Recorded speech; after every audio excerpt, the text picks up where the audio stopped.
ఆనాడు హైదరాబాదు నగరాలలో ఈనాడు చెప్తున్న బస్తీలు ఏవైతే ఉన్నాయో ఈ బస్తీలలో తాగడానికి నీళ్లు లేక వారం రోజులకు ఒక్కసారి ఆనాడు నీళ్లు వచ్చేది.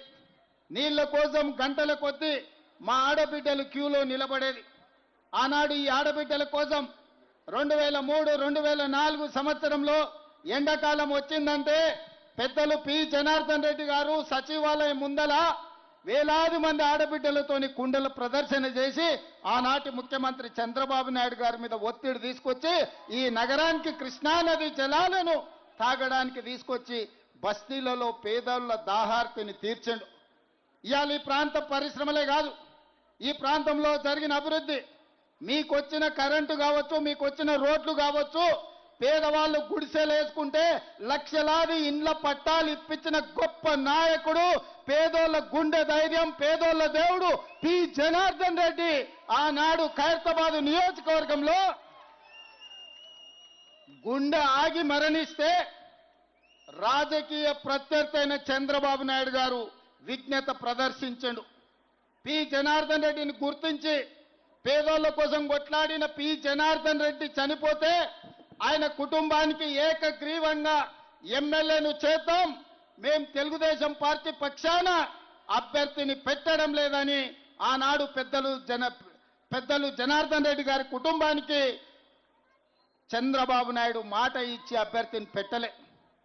ఇక్కడి ప్రజలు పీజేఆర్ కుటుంబానికి ఏకగ్రీవం అవుతుంది అనుకున్న సందర్భంలో చంద్రబాబు నాయుడు రాజకీయ ప్రత్యర్థి అయిన పీజేఆర్ కుటుంబానికి అండగా నిలబడితే చంద్రశేఖరరావు ఈ ఎన్నికలలో సెంటిమెంట్ లేదు, ఈ ఎన్నికల్లో పీజేఆర్ కుటుంబానికి ఏకగ్రీవం ఇచ్చేది లేదు, ఎన్నికల్లో మేము నిలబడతామని కీర్తిశేషులు మీ అభిమాన నాయకుడు మీ గుండెల్లో ఈ రోజు కూడా గూడు కట్టుకున్న పీజేఆర్ కుటుంబం మీద అభ్యర్థిని పెట్టి ఎన్నికల్లో మద్దతు ఇవ్వమని పీజేఆర్ భార్య కుటుంబం కేసీఆర్ ను కలవడానికి ఇంటికి వెళ్తే 3 గంటలు ఇంటి బయట గేట్ బయట నిలబెట్టిన దుర్మార్గుడు కల్వకుంట్ల చంద్రశేఖరరావు, ఆయన కొడుకు కల్వకుంట్ల తారక రామారావు కాదా?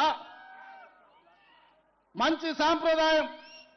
ఎవరైనా ఎమ్మెల్యేలు చనిపోతే ఆ కుటుంబానికి ఏకగ్రీవం ఇచ్చే సాంప్రదాయాన్ని తుంగలో తొక్కి ఉప ఎన్నికలు తెచ్చి ఈ ఖైరతాబాదే కాదు, పాలేరులో రామరెడ్డి వెంకటరెడ్డి చచ్చిపోయినా, నారాయణఖేడ్లో కిష్టారెడ్డి చచ్చిపోయినా, ఆనాడు పాలేరులో రామరెడ్డి వెంకటరెడ్డి సతీమణి నించుంటే ఆ సతీమణికి వ్యతిరేకంగా అభ్యర్థిని పెట్టి ఎన్నికల్లో ఓడించింది కేసీఆర్ కాదా? నేను ఇవాళ అడుగుతున్న తండ్రి కొడుకులను, ఆనాడు మీకో నీతి, ఈనాడు మాకో నీత? నీ జాతికి అసలు నీతి ఉందా? ఒకవేళ నీ జాతికి నీతి ఉంటే ఆనాడు పీజేఆర్ మీద పోటీ పెట్టినందుకు రైమత్ నగర్ చౌరస్తాలో ఎస్పీఆర్ కాలనీలో ముక్కు నేలకు రాసి ప్రాంత పేదోళ్లకు క్షమాపణ చెప్పిన తర్వాత బీఆర్ఎస్ దరిద్రులు ఓటు అడగాలి. ఇవాళ మిత్రులారా మీరు ఆలోచన చేయండి.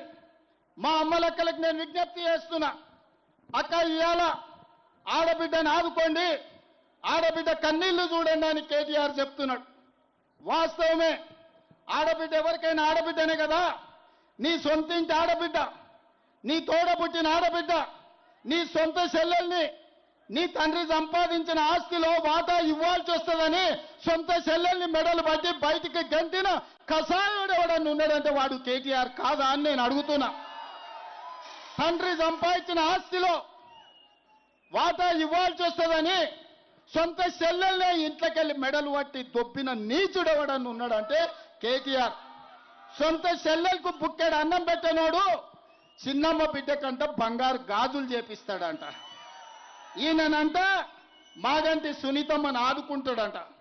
నేను అడగదలుచుకున్న మా అక్కల్ని, అమ్మా మీ సొంత అన్ననే ఒకవేళ మిమ్మల్ని ఇట్లే అవమానిస్తే ఊరుకుంటారా? సలాకి కాల్చి వాత పెడతారా? మీరు ఒక్కసారి ఆలోచన చేయండి.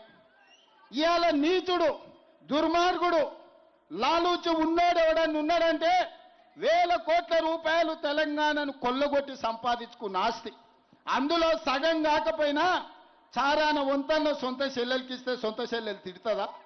ఇవాళ సొంత చెల్లెలు ఆదిలాబాద్ నుంచి మొదలు పెడితే అలంపూర్ వరకు తిరిగి నన్ను మా అన్న వీధిన పడేసిండు, నా తండ్రి సంపాదించిన ఆస్తిలో సిల్లి గవ్వ నాకు ఇయ్యలేదు, ఈయన్ని బొందబెట్టురని సొంత చెల్లెలే తిరుగుతుంది. ఇవాళ ఈయన వచ్చి మహిళా సెంటిమెంట్ గురించి మాట్లాడుతున్నాడు. మహిళా సెంటిమెంట్ గురించే మాట్లాడాల్సి వస్తే, మహిళలకు జరిగిన అన్యాయం గురించి మాట్లాడాల్సి వస్తే, మంత్రివర్గంలో ఒక మహిళకు 5 ఏళ్ళు మంత్రి పదవి ఇయ్యలే కేసీఆర్ కేటీఆర్. దానికి సీపూర్ దెబ్బలు కొట్టాలనా లేదా మా అక్కలు ఆలోచన చేయాలి. మా అక్కలు శాతగానోళ్ళ ఇండ్లు నడపలేరా, కంపెనీలు నడపలేరా, విమానాలు నడపలేరా, బస్సులు నడపలేరా, ఈ ప్రపంచాన్ని ముందుకు పరిగెత్తిస్తలేరా? ఇవాళ ప్రపంచాన్ని నడిపించే శక్తి కాంగ్రెస్ పార్టీని ఇందిరాగాంధీ నడిపించింది. కాంగ్రెస్ పార్టీని 25 ఏళ్ళు సోనియా గాంధీ నడిపించింది. ఇవాళ కాంగ్రెస్ పార్టీని ప్రియాంక గాంధీ ముందుకు నడుపుతుంది, రాహుల్ గాంధీకి అండగా నిలబడి. ఇవాళ ఒక పక్కన కాంగ్రెస్ పార్టీ సోనియా గాంధీ, ఇందిరాగాంధీ, అదే విధంగా ప్రియాంక గాంధీ మహిళా నాయకత్వం ఇచ్చింది. ఈ దేశానికి రాష్ట్రపతిని కాంగ్రెస్ పార్టీ మహిళను చేసింది. ఈ దేశానికి మైనారిటీ జాకీర్ హుసేన్ ను 3వ రాష్ట్రపతిగా కాంగ్రెస్ పార్టీ చేసింది.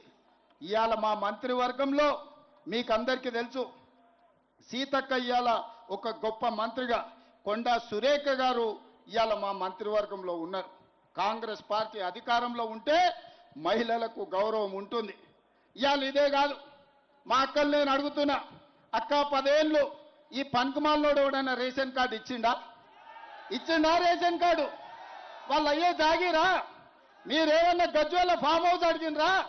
లేకపోతే జన్వాడలో ఏమన్నా 2 ఎకరాలు అడిగిర్రా? మేము పేదోళ్ళమయ్యా, మాకు రేషన్ కార్డు ఇస్తే బియ్యం వస్తాయి, మాకు రేషన్ కార్డు ఇస్తే ఇవాళ సాదర వస్తుంది అని మీరు అడిగారు. ఒక్క రేషన్ కార్డు అని ఇచ్చిండ్రా?